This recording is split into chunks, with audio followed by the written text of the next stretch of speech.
Welcome into the Bear Squad Show. I'm Joe George, postgame host. Now that free agency has slowed down, who's your number one draft target for the Chicago Bears? I'm Adam Sager. The Sandman is back. Jack Sanborn returns to the Bears. And I'm Lauren Cox, looking at how Caleb Williams can be such a weapon for the Bears to recruit in free agency. Bear down, Chicago. It's the Bears Squad. Everything Chicago Bears, every week. Covering all the big hits and game-changing plays from the Windy City. The way only the Locked On Podcast Network can. From Soldier Field to the next great chapter, the Bears Squad Show starts now. Welcome into the Bear Squad Show here on the Locked On Bears YouTube and audio channels. Joe, Adam, and Lauren here with you for the next hour as we discuss draft targets for the Bears. Now that free agency has slowed down, we're seeing draft boards, at least through mock drafts, slowly change, and it feels like the potential targets at one point for the Bears have shifted up and down the draft. So we'll discuss who we like. We'll take a peek at Daniel Jeremiah and Mel Kiper's latest mock drafts. We'll talk about Caleb Williams being a factor in free agency, the return of Jack Sanborn, a little March Madness fun, and some NFL news that we'll touch on at the end of the show as well. But guys, good to see you. We're getting closer and closer. We are about a month away now from the NFL draft, April 23rd, right around the corner now. So Adam, I'll start with you here. Now that free agency has slowed down and we have a better idea of what the Bears need, but also medicals, 40 times, pro days, things like that. Who's your number one draft target for the Bears right now? To be honest, I keep going round and round and round with this at 25. I'm not liking the pick at 25. If anything, I hope they can maybe trade down. Maybe Ty Simpson's still available, and they could grab two picks in that, 30 to 35 range, and then another one in that early third range, something along those lines. But if I had to choose, I guess I'll give you three. I'm looking at the two safeties, Dylan Thieneman from Oregon, Emmanuel McNeil-Warren, the kid from Toledo, and then defensive end TJ Parker out of Clemson. I think he brings a little bit of, can kind of do everything, a bigger defensive end like Dennis Allen likes. Those are the names I'm looking at right now. I really like where the Bears sit at 57 and 60 there's a lot of players in that range that I really like, almost more so with the value-wise there, almost more so than the pick at 25 as we stand right now. Yeah, that's the tricky part, right? It's like those players in that range maybe aren't quote-unquote better players, but it just feels like better fits, or like you're not going to rank them. They're not better players. It's like, oh, just take them at 25. Well, it's like not exactly, but they are just kind of better fits and better range and better value of like, yeah, I would if they turn out to be good players, they'd be worth the 25th overall pick. But in the scheme of the draft, like value is an important part of the equation there. So yeah, I'm with you 100%. Like number one for me is Thieneman from Ohio, from Oregon as the just kind of that do it all safety. And I'm normally not a big like draft the safety early in the first round type of guy, but he and Emmanuel McNeil-Warren, but especially Thieneman to me, give me that like Kyle Hamilton, like difference maker type of safety position. Like not that that's a one-to-one player comparison, but just like that level of impact. Like there's only a handful of safeties in the NFL that can have like that kind of all-around playmaking ability that kind of elevates them above the rest of other safeties. It's kind of like how we talk about running backs, where it's like, yeah, if you can get Barkley or Derrick Henry, they're totally worth it, but everybody else is a little bit there's not as much value in the rest of the position. I feel similarly about safety. Like if you can get one of those type of truly elite top tier playmakers across the defense, that they kind of elevate the rest of the players around them and can be worth more than that position is typically worth elsewhere. The other name I'd throw in here is I'm higher on Akeem Mesidor than I think a lot of people. I mean, everyone is afraid largely because of his age. He's 25, and you want to draft that player who's much older. And it's like, well, yeah, of course he looked good against college kids. He's 25 and they're 20. But like, at least with him, I think he looked good against like the really good players. Like whether the player he's playing against is 20 or 21 or 22, if he's doing it against future high NFL draft picks at Notre Dame and Indiana and Ohio State and all these other places, like that's all I need to see. Like I don't care. He's not beating up on bad players. Like he's beating up on NFL caliber offensive linemen, and he's doing it well. So yeah, there's ceiling limitations there for him for sure, and he may not ever get a ton better than he is right now, but I think in terms of a plug and play guy who could just be a really solid player for you at 25, you could do a lot worse. And I'm not that like I'm gung ho about saying, hey, do whatever you can to get Akeem Mesidor. Maybe not necessarily that, but in a spot where there's not a ton of guys to love at 25, I tend to be a little bit more partial towards him than I think a lot of the rest of Bears Twitter that I'm seeing. So I'm with you guys with the safeties at the top. Like those two guys are the ones that to me kind of jump off the page, and it feels like they're both going to fall into that, at least into that range where on draft night we're going to be watching and saying, okay, if one of those two guys looks like it's going to fall to the Bears with what's going to happen in front of them, I struggle to imagine that two safeties go before 25. It's still weird to think two safeties might go in the top 25 if the Bears take one there. It's such a different draft in that way. Well, and it would be 3 because of the Ohio State safety. Oh, downs. yes. That's the other thing that it complicates this. Like, but it's tricky though, because like best player available, like all 3 of those safeties should in theory be 3 of the top 25 players in this draft. Like, it's a lot easier to talent wise see other guys falling down, but positional value is going to be such an interesting equation here of like, well, are teams willing to kind of buck the trend? We just haven't seen a lot of first round safeties in the last 3 or 4 seasons. Like, there'll be like maybe 1 per year, but we haven't seen a safety class quite like this either. So something's got to give there, and I'm curious which direction that goes. I don't know. It feels like to me, like I know this draft is just so weird that I view it as one that we have to kind of throw everything out this year, where like because there's not a lot of quarterbacks that we can see 3 safeties go in the first round. We might see 1 quarterback go. I'm curious just from a perspective of how it affects the Bears. Do you guys feel like we're seeing 2 quarterbacks go at this point in the first round? Because it does feel like a factor into what the Bears will end up being able to do at 25. Yeah, I think Ty Simpson does end up going in that later, from 20 to 32 range, just to get that extra year. If a team is in that early second and wants to jump up, or, I'd have to look at the draft board again, exactly how the team's set up. But there's somebody that will, if it's Pittsburgh at 21, will fall for Ty Simpson. They will go get him in the first round just to get that 5th-year option. So I think there will be a second quarterback taken. I'm a little more skeptical, but I don't have a good reason to be other than just like I don't think Ty Simpson's all that much to write home about. But like it's really hard to predict exactly what teams are going to do. I mean, I think you think back to last year, right? Cam Ward goes 1, and then Jackson Dart goes 25, which happened to be with the Bears pick. That's what I think a lot of Bears fans are hoping for. It's like somebody wants to come up and do that version. But like years prior, we haven't seen as many of those like sneak into the late round to grab a quarterback type of moves, because there've been enough at the top of the draft that a lot of the teams that might jump back into the bottom of the first round got theirs at the beginning of the draft. So yeah, it's one of those kind of tricky things. I just feel like there's been enough sort of talk around like, well, is Simpson actually the number 2 quarterback? Like, could someone like Nussmeier or Drew Aller from Penn State like talk their way up in this mix? Like, there's a battle for QB2 that makes me wonder, like, if there was like a clear-cut QB2 of like, this guy's definitely going to be, and it's probably going to be Simpson, but like there's enough doubt there. Like, our team's a little hesitant to say, well, if there's not much difference on my board between Ty Simpson and Drew Aller or whoever, like, why bother trading up in the first round to get him when I can just get a similar quarterback where I'm picking where I am? I mean, all it takes is one team to fall in love, and that's easy. That's likely that somebody will and make it happen, but it still has to happen from somebody. Yeah, I think what's interesting about that too is that you have all these, was it 5 teams now have 2 first-round picks, I believe it is, in this year's draft, but a lot of them are quarterback needy teams, but then they also sit at the top of the second round. It's like, while yes, the Browns pick twice before the Bears pick, they also will pick in the second round before you as well. Same with the Dolphins, I believe, still with their draft capital.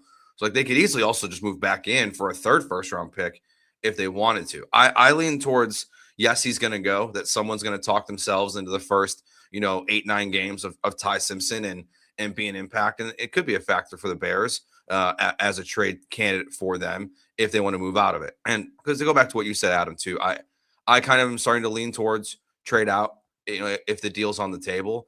The problem is I feel like everyone's going to want to trade out this year. It feels like towards the back end of the draft, even early on, that people are going to view next year's draft class as more of a priority than this year, which makes sense. It's hard to tell. So I'll ask a follow-up to that then. I'll go to Lauren first here. If you trade out of the first, if you think next year's draft class is potentially better, and that's what everyone's saying, would you rather get the better draft capital in 27 or in 26?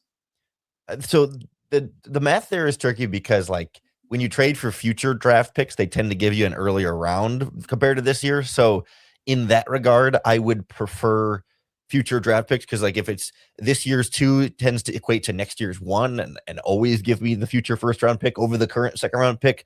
But like I do think from a Bears perspective, like if the rounds were otherwise equal, like I would take a second and third in this year's draft class just because there's so many guys at those positions that you want to target. Like that's such a sweet spot right now for edge rusher and to a lesser extent defensive tackle, but safety and then center. And once you get into the third round and stuff, that like that's a real sweet spot. I'd like to concentrate picks this year, but I'm never going to turn down, future first or even maybe future second, like just because that value is so valuable for the future.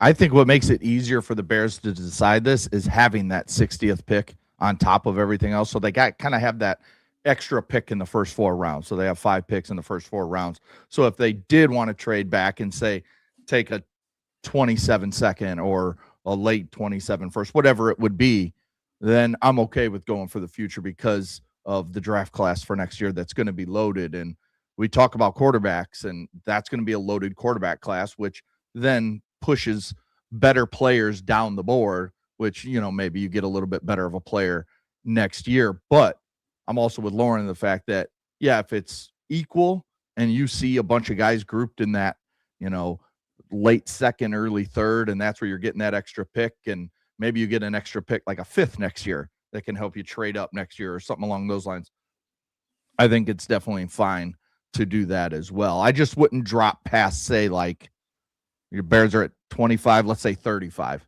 36. That's the kind of range I'm looking at a trade down into. I don't want to, say go into the 40s or mid 40s. I'd stay at the top of that second round still, in my opinion. All right, so Mel Kiper in his most recent mock draft has the Bears taking Zion Young, the defensive end from Missouri. Daniel Jeremiah has a guy we've talked about here now on this podcast a little bit today, Emmanuel McNeil-Warren, the safety from Toledo, going at 25.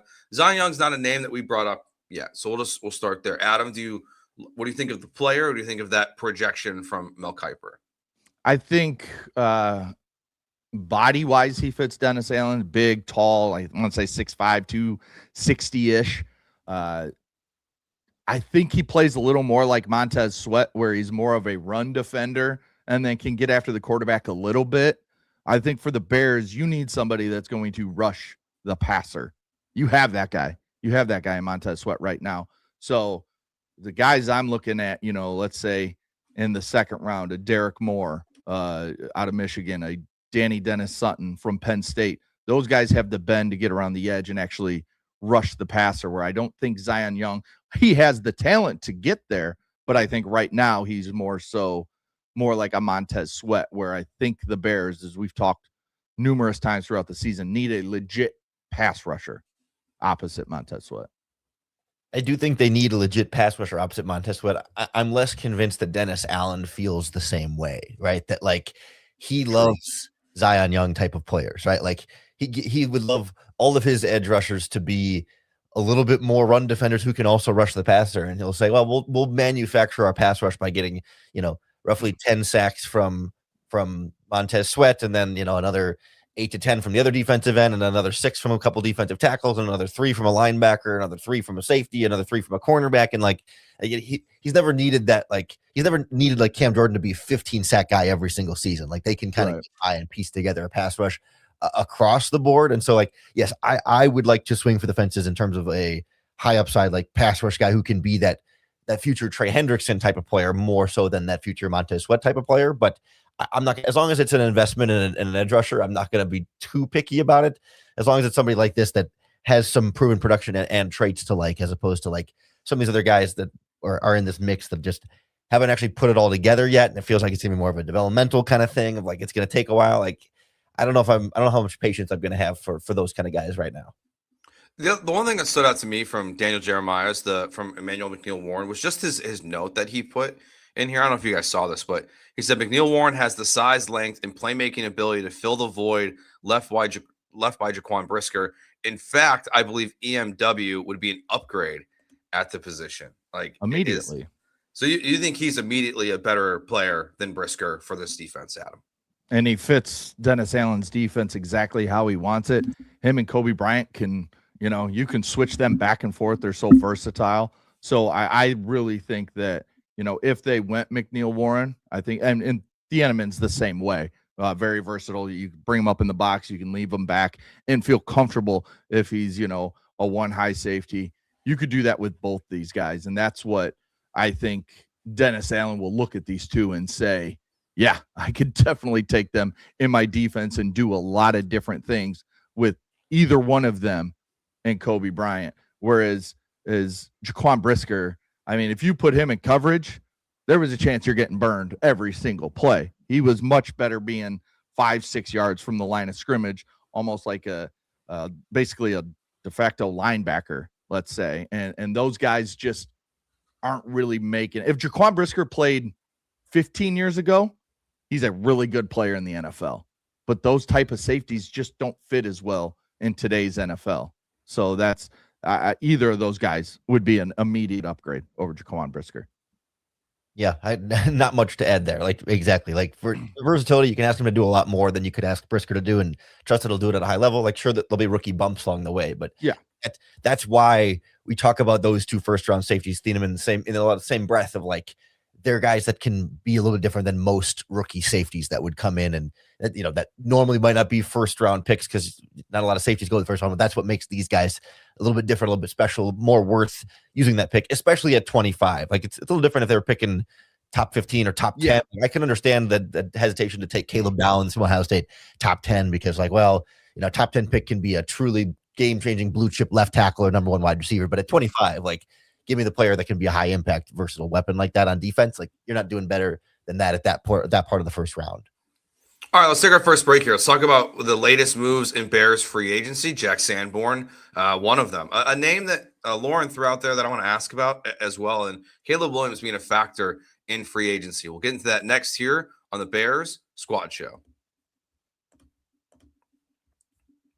Today's episode of the Bears Squad Show is brought to you by 5 Hour Energy. And welcome to the 5 Hour Energy Flavor Draft with 18 different flavors to choose from, including new options like Confetti Craze, Fruity Rainbow, or Cotton Candy. There's something for everyone. The board is set, the flavors are ready, and I've got my number one pick for the 5 Hour Energy Draft. I go with the strawberry banana. I love strawberry banana, honestly, in anything. Milkshakes, smoothies, it's all good. It's one of my go-to flavors for ice cream, for milkshakes, really specifically, smoothies, all of that. So I had to do it as well with 5 Hour Energy. And right now, 5 Hour Energy, it gives you it gives you full boost with zero sugar. And they got a lot of upcoming flavors as well that they're working on. So if you got a flavor like, I like black raspberry, which they might even have right now, but that's a flavor I've been thinking about as well that they can add to their arsenal if they don't have it already. Find your new favorite flavor of 5 Hour Energy shots available online at 5hourenergy.com or Amazon. We'll start with Sanborn here. Fan favorite coming home. I don't know. I have low expectations, but I think it's a nice depth piece. Jalen Jones re-signed as well. So two, depth piece signings, special teams players. But I know fans are excited, Lauren, about Jack Sanborn coming back. I think this is one of those guys that fans seem to just, latch on to more than other fan bases would, local kid, everything like that. But I think these are good depth moves for what the Bears have been able to do so far in free agency. Yeah, I think everyone gets really excited about Sanborn. I think this is more of like a replacement for Amon Ogbamiga than anything else, which really makes it a lot less sexy. But like this is a special teams signing with somebody that has some can play on defense and not crap his pants. Like if you have to throw him in there, like last year when they had so many injuries at linebacker, and you were throwing Jalen Reeves-Maybin off the street, the NFLPA President Reeves-Maybin, I should add, off the street, and like he could get by and hold you down for a game or two. Sanborn can do this, but like he'll be linebacker 5, 6 on the depth chart to play special teams and help you out on punt and kickoffs. Like that's primarily what he's here to do, for not to fulfill some prophecy of returning as the prodigal son to replace TJ Edwards next year or whatever as a future starter. Like that's not what this is about. It kind of struck me at first. It's like, don't they want to get faster at linebacker? But no, special teams, he'll be fine. Yeah, that's what I was just going to say. I mean, look at the other two. You bring back DeMarco Jackson and you bring in Devin Bush, who are speed guys that can cover and blitz really well and do different things defensively. And then you got TJ Edwards and Jack Sanborn. Like you said, Sanborn is a special teamer all the way that gives you some good depth. But I mean, I don't even know how much we're going to really see TJ Edwards at this point on the defense with what Dennis Allen wants to do with Bush and DeMarco Jackson. So while it's cool to see the hometown kid come home and everybody loves them, just a special teams move that gives them good depth at the linebacker position. And really, the thing I thought of immediately is, I think with the way you have your linebackers set up, you can maybe wait a year to draft a linebacker now and say, okay, maybe next year in a better draft, maybe a better linebacker falls and we can grab them in the 3rd round and say that's a possible replacement for DeMarco Jackson to play next to Devin Bush. So I think that kind of takes linebacker off the need list when we look at the NFL draft coming up in about a month. How do you guys view Ruben Hippolyte in the linebacker conversation? Great question. Very little of him, but that also feels like it says a lot. Yeah, I don't think about him, I guess is the way I'd put it. He's there. Hopefully he turns into like a special teams ace type guy, but I just and it just drives me nuts because we have that video of Ryan Poles being like, watch this. They're not expecting this, or, get the truck, get ready for this, something along those lines. And then he drafts Ruben Hippolyte, and it's like, who? What? I mean, I watched a lot of college football, and when they said his name, I was like, who? Like, it's insane to me that, we have to even discuss him because he was a 4th round pick. That's what drives me insane here is, you tried to get cute, and he seemingly does this time and time again in the draft, and it makes you wonder who he's going to take in the 4th round this year. But it wouldn't shock me if it's a kicker at this point. So, I don't really factor Hippolyte into this. Same thing with Noah Sewell, who I thought was a good run defender, but I mean, just a true liability in pass. So he's kind of like in the back of my mind always, but I don't really factor him in. And he should be, like Adam said, like he should be a factor. You draft him into the 4th round, you shouldn't be having to bring back DeMarco Jackson, honestly. You should have just had Ruben Hippolyte, should have been the guy. I think it's one of those clear where Ryan Poles thought he was found a gem, and pretty quickly after this one season, they realized like this isn't really what we thought it was going to be and translate. So I don't know how you feel, Lauren, but like I don't really factor him in at all either. Yeah, to me, he's the equivalent of like a 7th round pick they drafted last year, where it's like, if it comes something, that would be great, but I'm not counting on that as far as a future develops into a starter. It's like future. Let's see if he can keep making the 53-man roster every year, and that'll be the small victories. Like I just get concerned because he couldn't even be active on a lot of game days to play special teams last year. Like it's one thing if you have Edwards and Edmonds and DeMarco Jackson's playing really well or whatever, and he's a rookie that we knew you got to be patient with. So maybe he's not going to have a ton of opportunities on defense, even though they were injuries and he probably should have regardless. But like at least you got to be active and playing on special teams. And he was active the first 4 games of the season. And I think he might have been banged up a little bit in there, and he was back on for a couple of games mid-season, like weeks 10, 11, and 12, it looks like. But otherwise, a lot of inactives all across there, not even getting in on that 4th phase. Like if you can't be good enough to play special teams right now, then like what are you doing on the roster at linebacker of all positions? Like that's like the universal special teams position. That's guys get signed that's one of the only positions where guys get signed purely for their special teams ability. I mean, I suppose Daniel Hardy is kind of the exception, but he's also playing some linebacker now. So not optimistic that becomes anything. He's in Karana Magaji category right now of very little expectations. There's 2 guys that did not play a snap last year that I'm more interested to see than Ruben Hippolyte, and that's Zoff Frazier and Terrell Smith, the 2 corners. I want to see what they bring to this roster, and I'm curious to know what Dennis Allen thinks about those 2 guys coming back from injury, because I think that could kind of dictate a draft pick as well. They feel comfortable with Terrell Smith, who showed some flashes when he was healthy a couple years ago, and then Zoff Frazier, the rookie who we kind of expected not to play this first year, but I know the Bears were high on when they drafted him. I'm assuming things haven't changed. So I think those 2 guys I look at as guys that were drafted later than Ruben Hippolyte, and I think they could have a much, much bigger impact if it this year on special teams but also maybe a Terrell Smith helping out with Tyreek Stevenson playing that spot. So those are two guys over Hippolyte, who was drafted higher, that I'm more interested in this coming season. Lauren, you mentioned Cam Jordan in the last segment. The other day, he was on a podcast that he's got 3 teams. He's kind of, I think, speed dating was one of the terms that he used. I mean, we know the Bears are broke. We talked about it on Tuesday, which they're even more broke now after these 2 signings. They probably have like $1 left to spend. Are you interested in Cam Jordan still at this point at all as a veteran? I don't even know how much money he would cost option. Yes, would be very interested in Cam Jordan, but short answer, not getting my hopes up that they actually pull the trigger. Like, despite him being 37 years old in July, he had 10 and a half sacks last season. Like, I'm still absolutely taking a flyer on that if that lines up. But what Cam Jordan said in the interview is like, yeah, I'd still be open to returning to the Saints if the coin's right. So this is not somebody who's just looking to take a cheap deal. I mean, he's not going to break the bank, but he's not going to take the veteran minimum to go play for a contender. Like, money is still a factor for him here.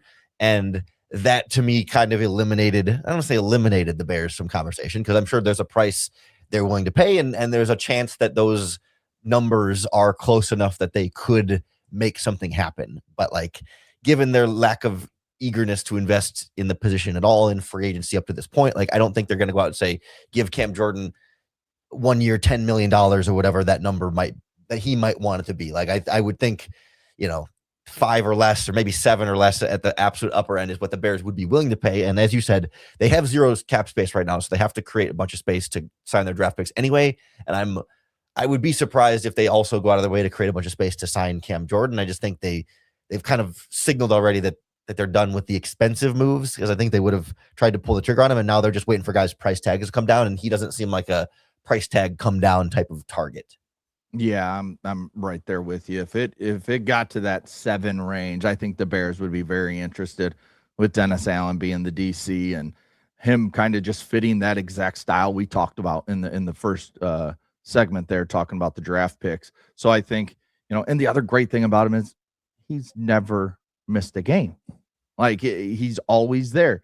You can always count on him to, normally make the right play. And yeah, older, slowing down a little bit, but still 10 and a half sacks still would be, very high on the Bears. So I really think that if the price comes down, I think the Bears will still be in it.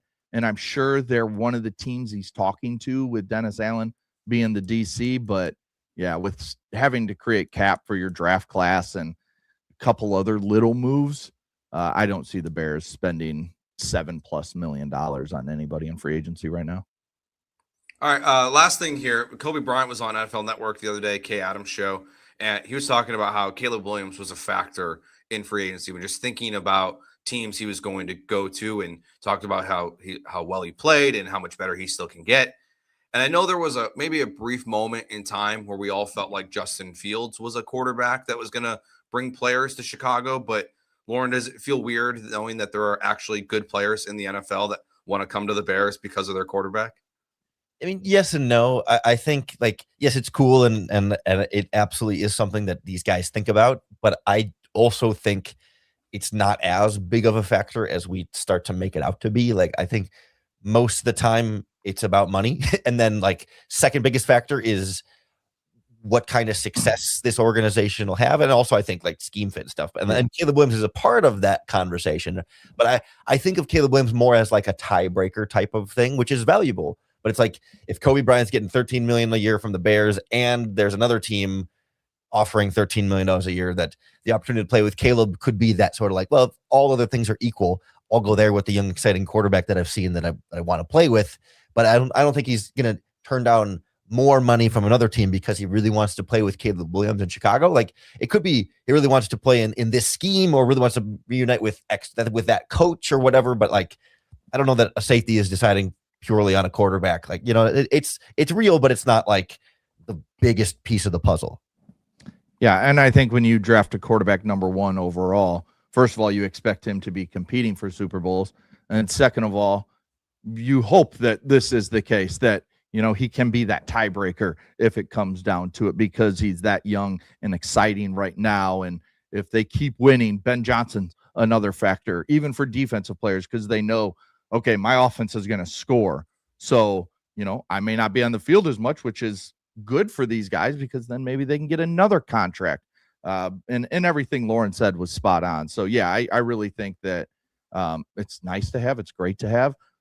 But it's more nice to have because we feel like the Bears can win a Super Bowl with Caleb Williams, where I never, ever felt that way with Justin Fields. So I think that's the big difference, I think. And I know there's Bears fans that still hold on to Justin Fields as like their long lost toy that they misplaced somewhere. But it's just, it's never been the same when it comes to Justin Fields and Caleb Williams through what was Fields here, 3 years, 4 years, whatever it was. And through 2 years of Caleb, I truly feel like the Bears can win a Super Bowl. I never felt that way with Justin Fields. Adam, we've known each other for a long time. I can't even tell you how much you just perfectly set up our next segment because it's March Madness. So I got an 8-person bracket. Really, it's 9. We're going to have to do a playing game of Bears quarterbacks thought were going to win the Super Bowl. We'll do that in honor of March Madness next year on the Bears Squad Show. This episode of the Bears Squad Show is brought to you by FanDuel Sportsbook.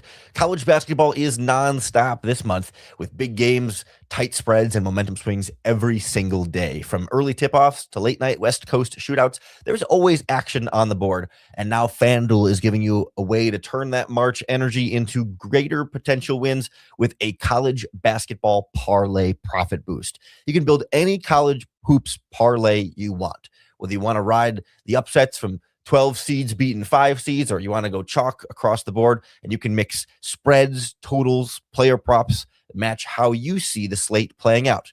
Then you apply the profit boost from FanDuel and instantly bump up your potential payout. Go safe, go bold, ride with the team you've been following all season. It's your parlay, your style, now with more upside behind it.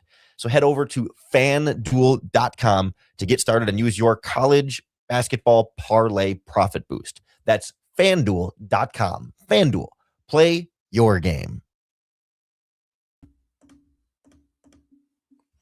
All right, guys. So I figure with March Madness, we should have a little fun here, a little bracket. And I was thinking of ideas, and the one I thought of was the quarterbacks who you were convinced were going to win a Super Bowl with the Chicago Bears. Now, I wanted to kind of, Lauren, I don't know how old you are. So I took a shot in the dark and I was like, let's try to keep this like since 2000. Because that's kind of my range. So like as well, I know, sorry, Adam. What do you know? So I don't get Eric Kramer? No, you don't get Eric Kramer. You don't get Eric Kramer. Damn. I was trying to figure out like what's the cutoff going to be. So I put together this bracket. I got 9 quarterbacks. And I did a randomizer, so they're not seated well. I didn't want to put my influence on it. We'll do a 2 out of 3 vote here. So I got 9 quarterbacks on this list. We'll start with the playing game here. Jim Miller, Cordell Stewart. That's your first matchup. Lauren, which one did you think we were more likely to win a Super Bowl with? Oh boy. I don't have strong, I mean, it's like pick your poison. I don't have strong feelings, but I would lean Jim Miller there, but I understand the Cordell Stewart excitement and hype, and I'm not going to be, if there's a tiebreaker, I'm willing to bend on this one. Adam? I already see a huge snub not in here that, does not make me happy, but I don't really care in this one. Neither one is good at all. Give me Jim Miller just because I have to watch him on TV. Okay, who's the snub? Is it Caleb Haney? No, it's Rex Grossman. I didn't put Grossman on here.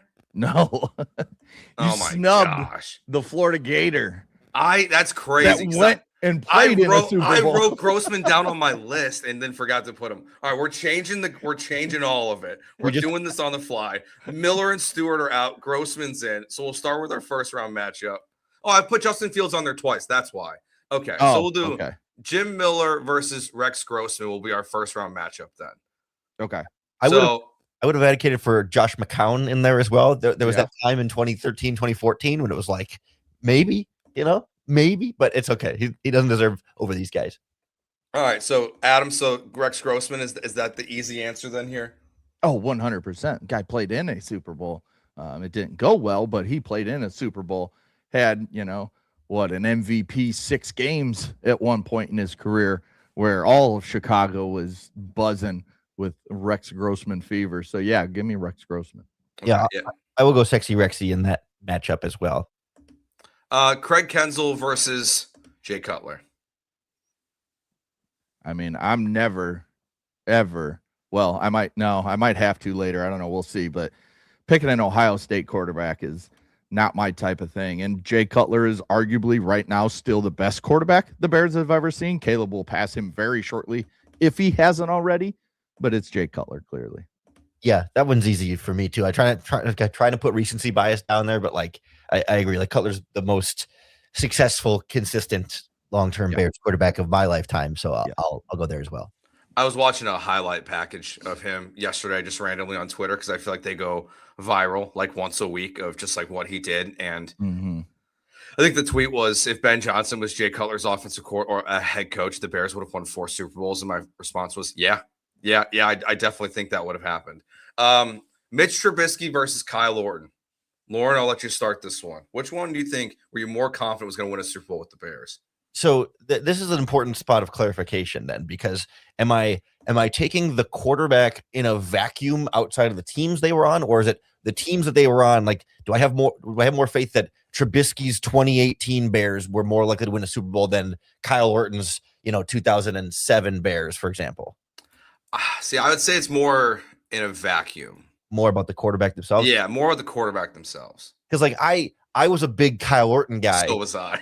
And but a lot of that was because they had a good team around him, like Whereas like, but then when they had a good team around Mitch Trubisky in 2018 or whatever, like I wasn't necessarily like this quarterback is the savior. I mean, like, there was a lot to like, and I think I thought he was going to be a better quarterback than he turned out to be, but not like, oh my God, this is future Hall of Fame quarterback. So this is probably the toughest one on this list. I will lean Orton, but I feel like I'm torn because I feel like the upside felt higher with Trubisky at first, but I think that upside was dashed quicker. So I'll still go Orton, but I'm not happy about it. Yeah, I'm leaning Trubisky here because, I think everybody thinks of Kyle Orton because he was a 5th or 6th round pick. And, he had some success in the NFL. Trubisky was the 2nd overall pick that they traded up for that, I was excited when they picked him. I thought he was going to be a really good quarterback. I loved the traits that he had. And then you could just see mentally, he just wasn't quite all there. I'm leaning Trubisky here, so I'll go Mitch.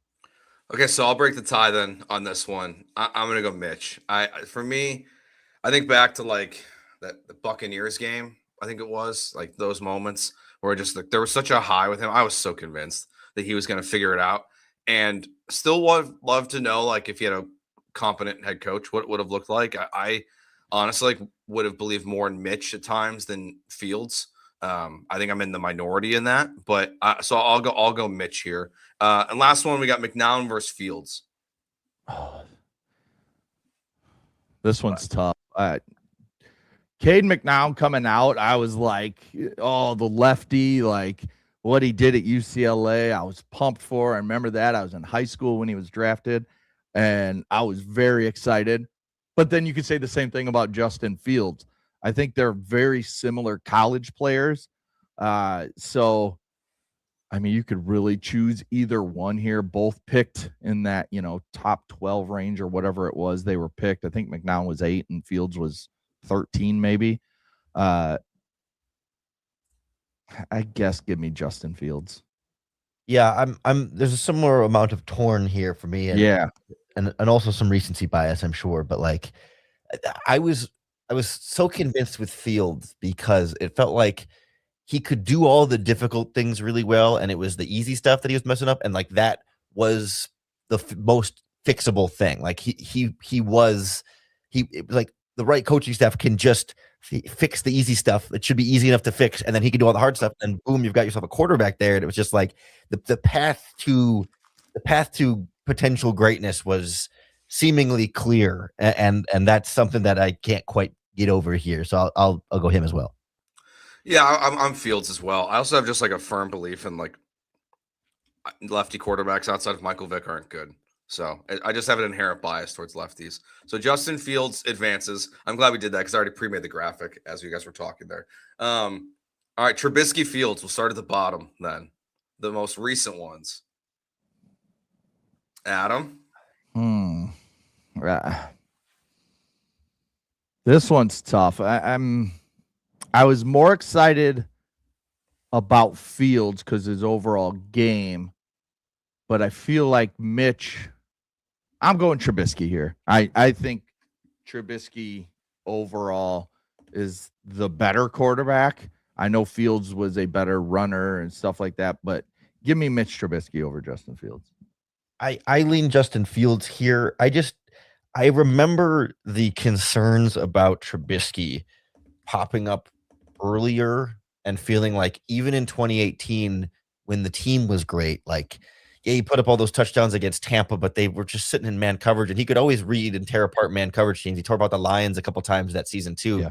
But like, even in the playoff loss of the Eagles, like, he was horrendous for the first 3.5 quarters and then has a great fourth quarter. Like, even in the best moments of Trubisky's peak, it was always like, yeah, but he's having trouble seeing this and reading this fully. And Fields was too, but like, it just felt more like, again, like that path to greatness of like, well, Fields, you can just speed it up and work through the quick, easy stuff. That'll be fine. And Trubisky was like, no, we gotta figure out like reading coverages and anticipation against zone. Like, it just felt to me like there were more obstacles towards like the greatness of a Super Bowl. Like, yes, he was probably more consistent of a passer, but with different type of limitations. So I lean Fields here, but I certainly don't think it's a head and shoulders above the other. Yeah, I mean, it is pretty close. Like, I mean, I guess one had slightly more success. I lean Trubisky because I think when you talk about like the overcoming the obstacles of what they were, I think it's a great point, Lauren. Just, it felt like he could only throw in man coverage ever because that's all he could do. I thought at some point he would figure out how to read his own. I just thought there was something in there that he would finally find a way to figure it out at some point in his career. He just never did. That's why he's with the Tennessee Titans now as another backup quarterback. I believe is where he signed. All right, so we'll go to the top then here. Rex Grossman, who went to a Super Bowl, versus Jay Cutler. And at first when I was like doing this bracket, I was like, oh, Cutler's going to run away with this. But now that it's Grossman, who actually went to one, I think we're going to say Cutler. But Lauren, is there an argument for Grossman here at all over Cutler of quarterbacks that you thought were going to take the Bears to and win a Super Bowl? Yeah, I mean, the fact that it took them there is the argument itself, right? I would go Cutler here, but like the fact that Grossman was able to do it and Cutler wasn't, despite having, the same head coach for most of the time, a lot of the same defense for most of the time, and some of the same style of offensive coaching for most of the time. Like, there is something to be said about like Grossman was able to do some things that Cutler wasn't in. You can't say apples to apples is not exactly the same situation, scenarios and teams and situations, but like some similar parts. And maybe the big difference was just staying healthy, but nonetheless, I got to go Cutler there. Yeah, I'm definitely leaning Cutler here. I feel like this should almost be our championship match. Like, that's what it feels like, when, it's like the Final Four and there's 2 1 seeds facing off, and then the other game's like a 7 and a 9, and you're just like, okay, whoever wins this is going to win the championship. That's what this feels like here. I'm definitely leaning Cutler. I think he was the better quarterback of the duo, but there was a time where I thought Rex could be, a franchise quarterback for the Chicago Bears. Injuries did him in, and tiny hands did him in. So I'm definitely going Cutler. Yeah, Cutler it is for sure. Final matchup here then. Cutler, Trubisky. It's Cutler. Yeah, it's not even a conversation. It's Jay Cutler. No, yeah, Jay Cutler is like 3 times the quarterback of Mitch Trubisky and Justin Fields. So like I said, Rex would finish second for me. If we were, ranking them, I would have it Cutler 1, Rex 2. Yeah, I'm with you there. If we could bring it back, Joe, you mentioned, if Jay Cutler had Ben Johnson as his head coach, or whatever, he would have won however many Super Bowls. I wanted to apply that question briefly here to Trubisky and Fields. Which one of them do you think would have had more success than the other if you picked them up and put them in Caleb Williams' shoes in 2025, like in terms of this team, this supporting cast, this coach, this defense? Like, could Ben Johnson get more out of Trubisky or more out of Fields? Or, I mean, obviously it's a hypothetical, it's impossible to know, but like what feeling do you get in either direction there? Go ahead, Adam, if you want to go first. I'm leaning Trubisky just because I think the passing has to be part of Ben Johnson's offense. And I mean, Justin Fields, while he made some incredible throws like on the run and stuff, he can't just sit back in a pocket and throw like Ben Johnson wants you to a lot. And, there's times that, we even say that about Caleb where, he's missing the easy stuff. I feel like Justin Fields would be like Caleb, just much worse. I feel like Mitch could fit into this offense and have more success than Justin Fields, in my opinion. So I kind of lean Mitch too. I think it's a really interesting hypothetical because they both have major flaws that would drive Ben Johnson absolutely insane. But I think we saw Mitch at times do more of what we've seen Caleb do this year. And I think with Ben Johnson's expertise, maybe those zone issues and being able to read them can be fixed a little bit. The only thing, and I think he's less wanting to run, I think matters too. Like, while it's not like we all kind of want Caleb to run a little bit more at times, where Justin was so run heavy, I think that would just not be a fit for Ben Johnson. So I kind of lean Trubisky. Yeah, I mean, it's really a question of what do you trust more, that Ben Johnson could help Trubisky read coverages better, or that he could help Justin Fields like take the easy stuff and hit the easy throws better? It's more like a mechanics versus between the ears type of development need there for those two guys, and it's a coin flip there too. Like I think it's the kind of thing where I think the ceiling for Justin Fields and Ben Johnson's offense would be higher, but the floor for Mitch Trubisky and Ben Johnson's offense would be higher. And so where does that how does that math out? I think anyway, Ben Johnson's drafting his own quarterback next year if those were his current QBs. Yeah, he's definitely got a bunch of gray hair after a season with either of those guys. I'm sure Caleb gave him some with some of the throws and that he was even able to make, let alone not able to make. So yeah, I thought this was fun, but give me a bracket of worst quarterbacks since 2000. Now we're gonna have some real fun. We can do that. We can do that next week. The tournament's still gonna be going on, so we can do that next week. Worst quarterbacks. Heavy front runner is Henry Burris. Oh yeah, we might actually have to seed that one because that one's. I don't know. They're all so bad. It might honestly like. Also, is 8 enough? Do we have to go like 16? No, we could do 64 maybe. Yeah, at this point. I'll be riding my Todd Collins all the way to the top, baby. Yeah, there's a lot of options. Names. Yeah, we can do that next Friday. The worst quarterbacks for the Chicago Bears since the year 2000. This March Madness will still be going. All right, let's take our final break here. When we get back, a couple NFL news that I just want to kind of get everyone's reaction on, some of how it affects the Bears, how it affects the NFL in general. We'll get to that next here on the Bears Squad Show. Today's episode of the Bears Squad Show is brought to you by Robinhood. What if sports were traded like markets? Now you can put your sports IQ to work in real time. With Robinhood prediction markets, it's not you against the house, it's you participating in a live market. You can buy or sell your positions live all game long. Use your sports knowledge in the moments that matter. Robinhood prediction markets changes the game. It's people moving the action. So when momentum shifts, you can move with it. I always knew the game, but never had a dynamic way to apply that knowledge. And now I can actually take part live in a market powered by people. You're no longer just a spectator. Play by play, you decide. Trade every play with Robinhood. Now available across the U.S. Download the Robinhood app now to begin. Futures and cleared swaps trading involves significant risk and is not appropriate for everyone. Event contracts are offered by Robinhood Derivatives, LLC, a registered futures commission, merchant, and swap firm. All right, couple NFL news here. The Cleveland Browns have officially proposed they're trading 5 years of draft picks. I think it's a crazy idea, specifically for that organization to do it. We've seen in the NBA, they've had to essentially neuter GMs and owners from making terrible trades. So I feel like this can open a Pandora's box that very quickly the NFL would have to be trying to put in regulations and rules to stop teams from being a total disaster. But Lauren, when you first hear this, what's your reaction?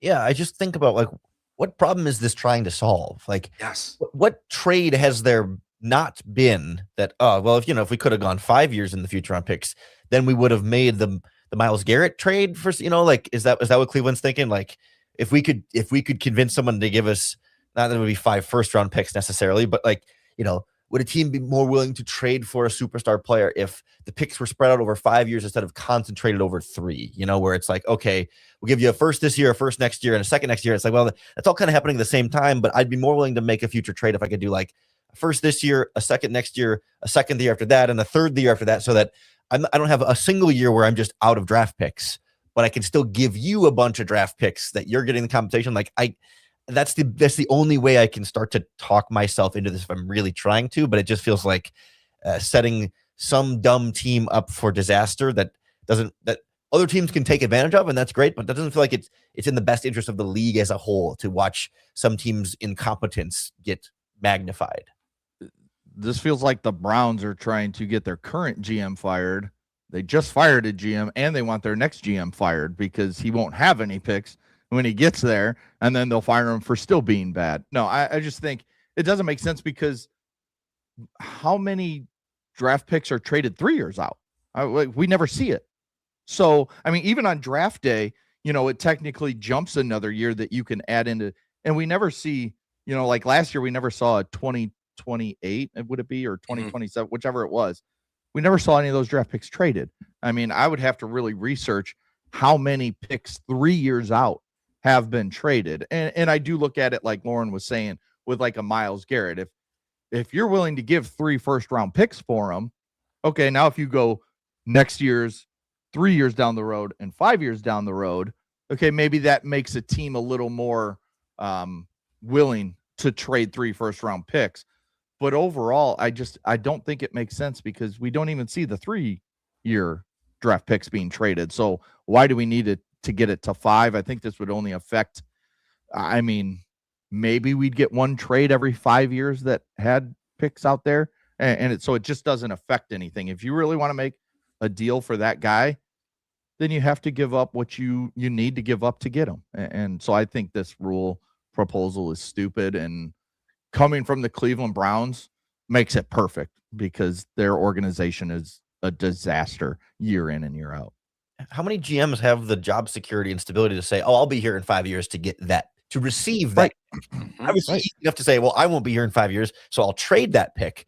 But if I'm anybody not named Howie Roseman, maybe, I mean, there's 2 or 3 GMs in the NFL that you feel like they're going to be there pretty much as long as they want to. But even then, like, the Eagles are the type of organization that could, if pressure in the fan base. Like, I don't know that there is a GM that, like, 5 years from now, how many of the current GMs are you confident will still be that team's general manager? Maybe Howie Roseman. I'm trying to think of a second. I can't off the top of my head like that. So who's gonna say, oh yeah, we'll give you assets from today in exchange for assets for the future that the next guy might use, or that I don't even know if I'm going to be able to use? I think I figured out why they want this, because I just looked it up, and it was the first trade that popped into my head. The Deshaun Watson trade. They traded 3 first-round picks 3 consecutive years. And so maybe they're just pissed at themselves for saying, like, why did we do that? Like, we didn't need to do that. So now, okay, yeah, if we're going to do that again with another quarterback, let's say, we can spread it out 1, 3, and 5 and kind of save ourselves a little bit if it doesn't work out, even though everybody in the world knew the Deshaun Watson trade wasn't going to work out with everything surrounding him. And then, of course, he has all the injuries. But again, it's like you said, this is almost helping dumb organizations, but also the dumb organizations are going to stay dumb because they're going to just trade more picks. So it's just a horrible idea, in my opinion. I don't like it.